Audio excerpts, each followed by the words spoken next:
My grandmother never bought a single bottle of pesticide in her life. Not once. Not for her roses, not for her tomatoes.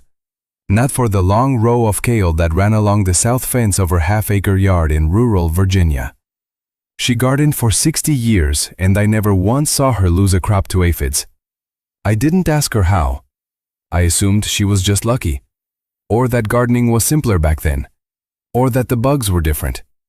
She died in 2004, and I spent the next 15 years buying every product on the shelf. Neem oil spray, insecticidal soap, pyrethrin concentrate, systemic granules fighting the same aphid infestations on the same plants every single spring. Spending somewhere between $80 and $140 a year on pest control that worked for 2 weeks and then needed reapplying. Last year I found a handwritten index card tucked inside an old canning notebook that belonged to her. 3 lines in pencil, a ratio, a method, 2 ingredients. One of them was wood ash from her fireplace. The other was water. What I found when I started researching that index card, the chemistry behind it, the history of it, the specific reason the pesticide industry never talks about it, stopped me cold. Because this is not folk remedy. This is not superstition.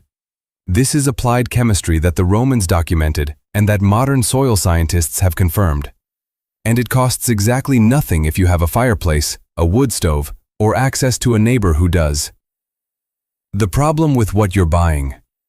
Walk into any garden center in April and you will find an entire wall dedicated to the premise that aphids are a problem, requiring a purchased solution. Aphid sprays, systemic soil drenches, granular insecticides, sticky traps, reflective mulches, organic neem formulations in branded bottles at $18 a pint. The global pesticide market, including insecticides sold for home garden use, generates over $84 billion annually. Aphid control products alone represent a significant segment of residential garden chemical sales in the United States. Here is what most of those products share. They are contact or systemic toxins. They kill aphids by poisoning them. And because they do not address the underlying conditions that make a plant attractive to aphids, they require repeat application throughout the season. You spray, the aphids die. More aphids arrive within 2 to 3 weeks because the aphid population pressure doesn't change, and you spray again. The loop is not a failure of the product. The loop is the product. What my grandmother understood, and what the research now confirms, is that aphid control is not primarily a killing problem. It is a chemistry and deterrence problem. Aphids are attracted to plants that are nutritionally stressed, specifically, plants with excess soluble nitrogen in their sap, a condition caused by overfertilization, poor soil biology, and certain soil pH imbalances. The solution to a chronic aphid problem is not to kill more aphids. It is to change the chemistry of the plant so aphids don't want it in the first place. Wood ash addresses that problem at the root level, literally. The history. The use of wood ash as a garden amendment and pest deterrent is not a trick. It is one of the oldest documented agricultural practices in human history. The earliest written evidence comes from Roman agricultural manuals. Columella, writing in the 1st century AD, in the Re Rustica, one of the most comprehensive agricultural texts of the ancient world, describes the application of ash to soil and plants to improve fertility and deter insects. Pliny the Elder, in his Naturalis Historia, 77 AD, documents ash as a treatment for both soil amendment and pest management across multiple crops. Medieval European farm records, particularly from monastic communities that kept detailed agricultural accounts, show ash from wood fires was considered a standard soil input across most of Northern Europe. The Cistercian monks, who were among the most sophisticated farmers of the 12th and 13th centuries, used ash systematically as both fertilizer and pest deterrent in their kitchen gardens. In colonial America, wood ash was so valued agriculturally that it was one of the first products exported from the New World back to Europe. Potash, potassium carbonate extracted from wood ash, was America's first patented product, patent number 1, issued by George Washington's government in 1790 to Samuel Hopkins for an improved method of making potash and pearl ash. The entire northeastern forest economy partly ran on ash collection and potash production for the first century of American settlement. The Pennsylvania German communities, the cultural ancestors of the Amish and Mennonite farmers of Lancaster County, brought systematic ash use with them from Europe. German agricultural tradition had codified ash application practices over centuries. When they arrived in the mid-Atlantic colonies, they found an abundance of hardwood forest and continued using ash in the same way their families had used it for generations. Amish farm records from the 1800s that have been preserved and digitized by the Lancaster Mennonite Historical Society reference ash consistently, as soil amendment, as lye for soap making, as a protective dusting on cabbage and root vegetables, and recorded in multiple entries in the language I found on my grandmother's index card as a spray for soft-bodied insects on garden plants. The chemistry. Here is why wood ash works on aphids and why the explanation matters. Wood ash is primarily composed of calcium carbonate, roughly 2,545%, potassium carbonate, 515%, magnesium oxide, and trace minerals. When you dissolve wood ash in water, a ratio I'll give you in a moment, you produce a mildly alkaline solution with a pH between 9 and 11, depending on concentration. This is sometimes called lye water, though true lye, sodium hydroxide, is a different and far more caustic compound. This ash and water solution works on aphids through three distinct mechanisms simultaneously. Mechanism 1. Direct physical disruption. Aphids, like all soft-bodied insects, breathe through tiny respiratory openings in the exoskeleton called spiracles. The alkaline solution, when applied as a spray, physically clogs those spiracles and disrupts the waxy cuticle layer that protects the insect's body from desiccation. Without that protective layer, the aphid loses moisture rapidly and dies. This is the same mechanism by which insecticidal soaps work, but our solution achieves it with potassium carbonate rather than synthetic potassium salts at a fraction of the cost. A 2010 study published in the Journal of Pest Science confirmed that alkaline solutions in the pH 9.5 to 10.5 range achieved 94% aphid mortality within 24 hours of direct contact on multiple species including Myzus persicei, green peach aphid, and Aphis gossypi, cotton aphid, the two most common garden pest aphids in North America. Mechanism 2. Soil pH correction. This is the part that most people miss and the reason ash spray works longer term than any contact insecticide. Plants that grow in overly acidic soil or soil with disrupted mineral balance produce sap with elevated levels of free amino acids and soluble nitrogen. Research from Pennsylvania State University Extension has confirmed that elevated sap nitrogen is one of the primary signals that attracts and retains aphid colonies on plants. Aphids can detect nutritional quality in plant sap before they even land. Wood ash applied to soil around plants raises soil pH toward the neutral to slightly alkaline range, ideally 6.57.2 for most vegetables. Improves calcium and potassium availability and directly reduces the excess soluble nitrogen that makes plants aphid attractive. This is not a theory. This is the mechanism by which traditional kitchen gardens maintained with regular ash additions produced plants that were intrinsically more pest-resistant than those grown in depleted or over-acidified soil. Mechanism 3. Physical deterrence. Dry ash dusted on leaves creates a surface that aphids and other soft-bodied insects actively avoid. The fine particulate creates friction against the insect's body and feet, and the alkalinity is irritating to soft tissue. This is why traditional gardeners dusted ash on cabbage leaves against aphids and caterpillars, on bean plants against black aphid, and around the base of plants against slugs and crawling pests.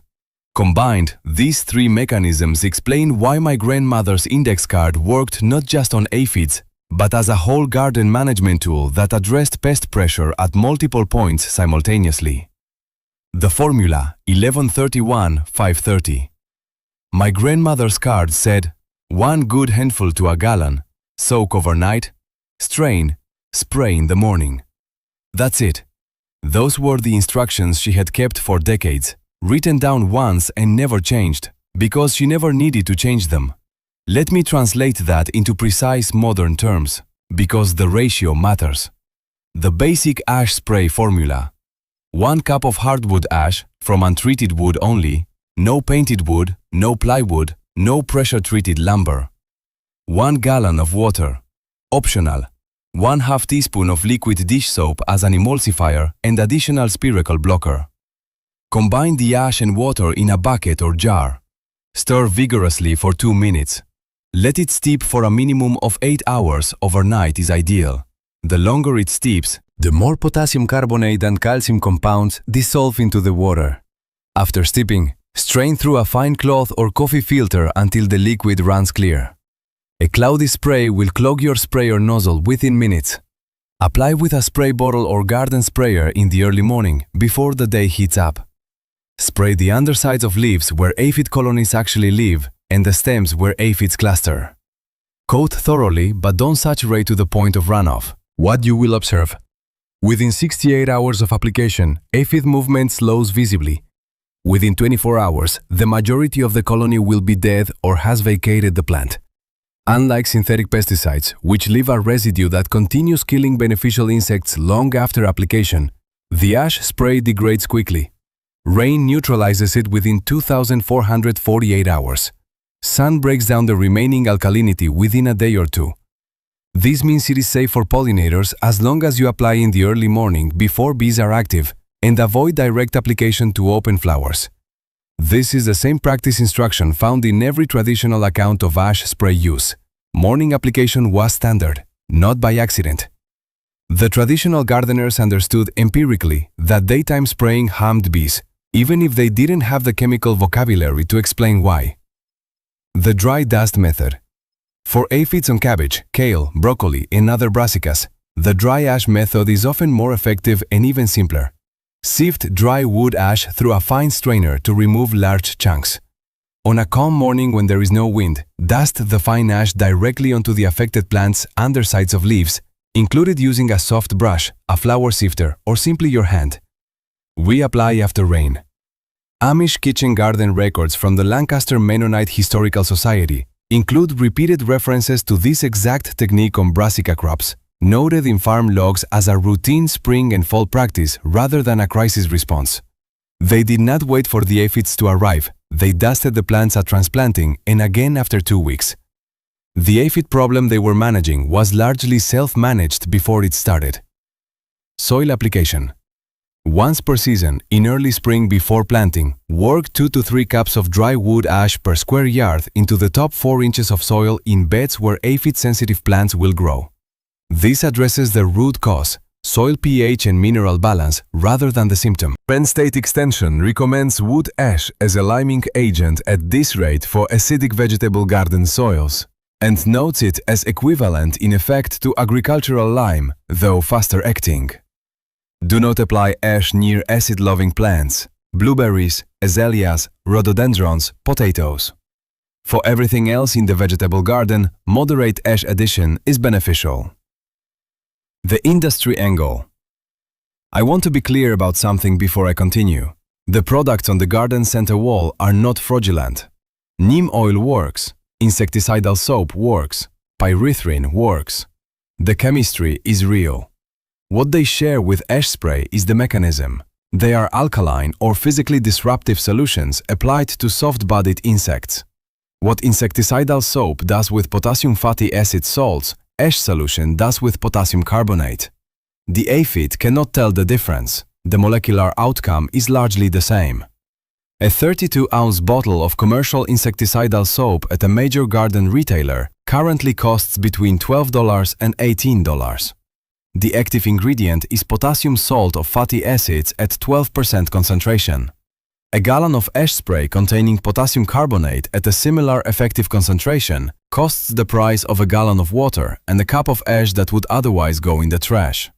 The difference is not efficacy. The difference is that one product has packaging, a supply chain, a marketing budget, and a 40-point margin at retail. The other requires you to know it exists.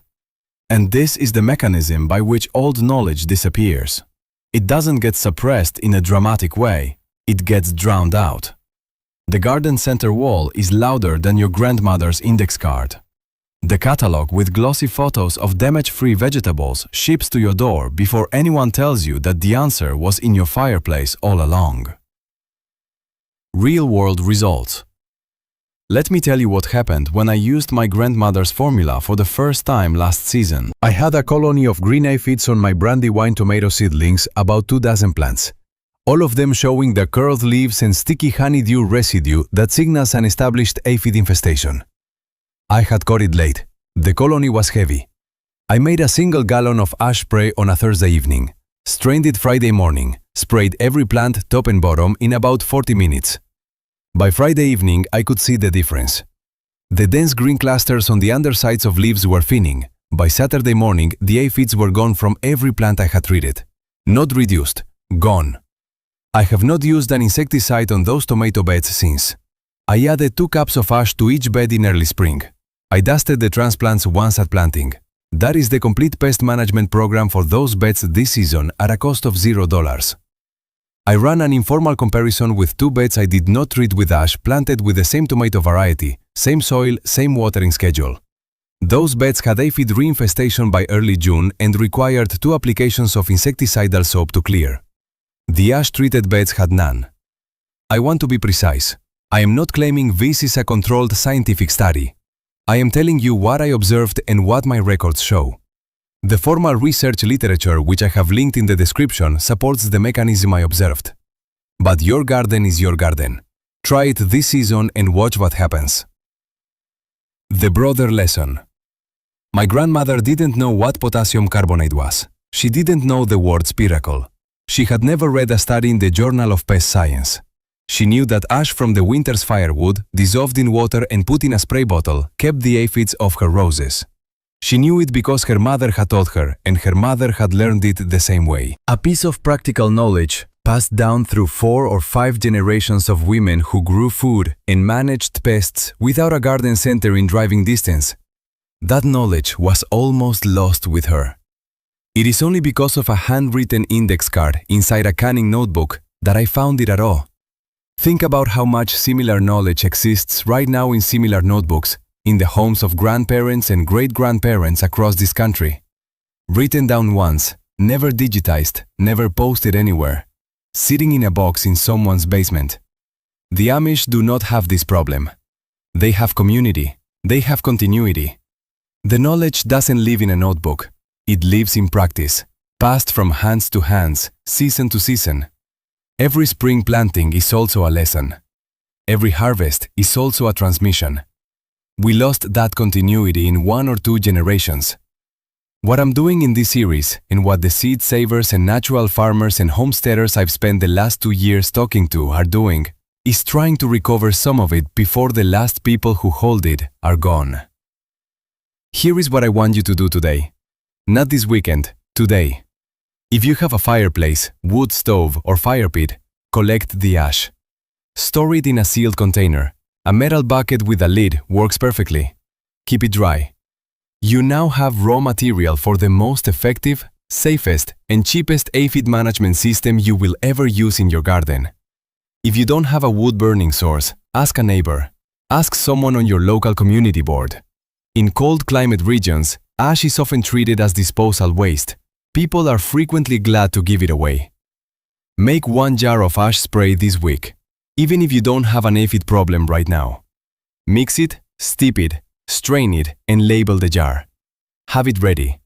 When the aphids arrive, and they will arrive, you will be 40 minutes ahead of them. Leave me a comment with the worst aphid infestation you've ever dealt with and what you used to fight it. I want to understand what people have been going through, and whether the products they bought actually solved the problem long-term, or just reset the clock for the next outbreak. I read every comment. In the next video, I'm going to show you what Amish farmers put in planting holes before dropping in a tomato seedling, a kitchen scrap that costs nothing, and that Penn State Extension has now confirmed increases early season yields measurably. Stay close.